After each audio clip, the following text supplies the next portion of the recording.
सो आज की एडवाइस मेरी फ्रेंड्स है उन सब लेडीज़ के लिए जो प्रेग्नेंट है और जिनका पहले सिजेरियन हुआ है। सो बहुत लेडीज़ मुझसे पूछती हैं कि क्या एक सिजेरियन के बाद हम नॉर्मल डिलीवरी ट्राई कर सकते हैं? The answer is yes. But उसमें कुछ चीज़ों की प्रिकॉशंस की ज़रूरत है और ये बेस्ट जज आपका डॉक्टर कर सकता है।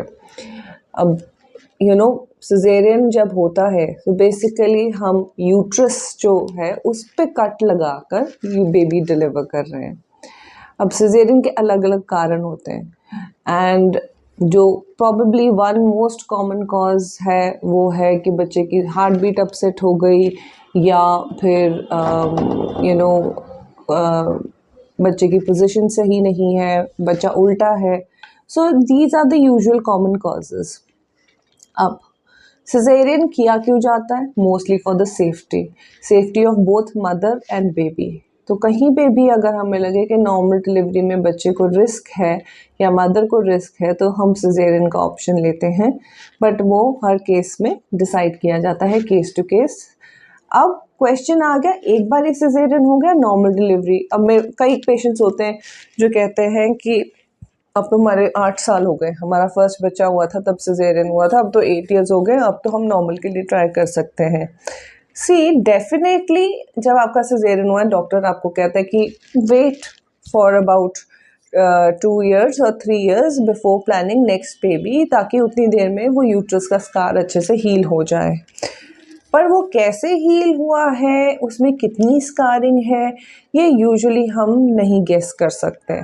स्कैन्स पे कई बारी स्कार थिकनेस कि स्कार कितना मोटा है या पतला है उस पे कमेंट किया जाता है, बट अगेन बहुत सारी स्टडीज़ ने ये शो किया है कि वो मैटर नहीं करता कि आपका स्कार कितना पतला स्कैन पे दिख रहा है, इवन जब आप 9th मंथ ऑफ प्रेगनेंसी में हो। सो बहुत मैटर्स है। सबसे पहले जब आपका फर्स्ट सिजेरियन हुआ था तो आपकी हीलिंग कैसे हुई थी? क्या आपके स्टिचेस में कोई इशू आया था? आपको कोई इन्फेक्शन हुआ था? क्या आपको कोई और प्रॉब्लम जैसे कि ब्लीडिंग वगैरह एक्सेसिव हुई थी या कुछ? सो ये सब चीज़ें हम पेशेंट से क्वेश्चन पूछते हैं। सेकेंडली, आपका सिजेरियन कैसे किया गया था? कई बारी कुछ सिजेरियंस किए जाते हैं जिसमें यूट्रस के अपर हाफ में कट लगाया जाता है। आजकल उस तरह के सिजेरियंस बहुत कम है फर्स्ट टाइम मदर्स में, but still it is important to know. So अगर आपके पास कोई रिकॉर्ड है आपकी डिलीवरी का जो आप डॉक्टर को दे सकते हो, वो आपको असेस करके बेटर बता सकता है कि आपकी नॉर्मल डिलीवरी हो सकती है या नहीं। अब next most important thing for a normal delivery is कि जो हेड का फिट है मदर की बोन में जहाँ से बेबी ने पास करना है वो सही होना चाहिए। बड़ी सिंपल फिज़िक्स है। अगर एक गेंद है उसने एक होल में से निकलना है तो वो गेंद उस होल के मुताबिक होनी चाहिए। अगर वो गेंद बड़ी होगी तो जितना मर्जी मैं कोशिश कर लूँ वो उस होल में से नहीं निकलेगी। सो दैट असेसमेंट हम यूजुअली वो चेक करते हैं पेशेंट्स का जब उनके 9th मंथ के 2 हफ्ते निकल जाते हैं कि इनकी बोन कैसी है। अगर आपकी बोन बहुत नैरो है और उसी वजह से आपका सिजेरियन पहले हुआ था तो आप नॉर्मल डिलीवरी ना ट्राई करें, बिकॉज उसमें आपके यूट्रस पे जो कट लगा है उसका फटने के चांसेस बहुत बढ़ जाते हैं। तीसरी चीज़, आपके बच्चे की ग्रोथ इस प्रेगनेंसी में और आपकी जनरल हेल्थ इस प्रेगनेंसी में कैसी है। इफ़ एवरीथिंग इज़ ओके, आपका बोन स्ट्रक्चर भी ठीक है, बेबी का साइज़ भी ठीक है, तो आप नॉर्मल डिलीवरी के लिए ट्राई कर सकते हो।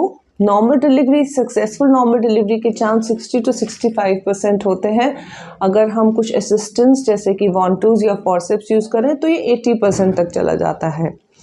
So you can definitely try for normal deliveries in these situations.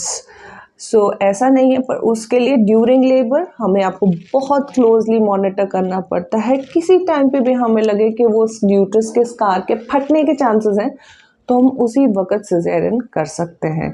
कभी भी बेबी की हार्ट बीट अपसेट हो तो भी हम सिजेरियन कर सकते हैं। So it can be done, but with very very close monitoring and selection of proper case is very important.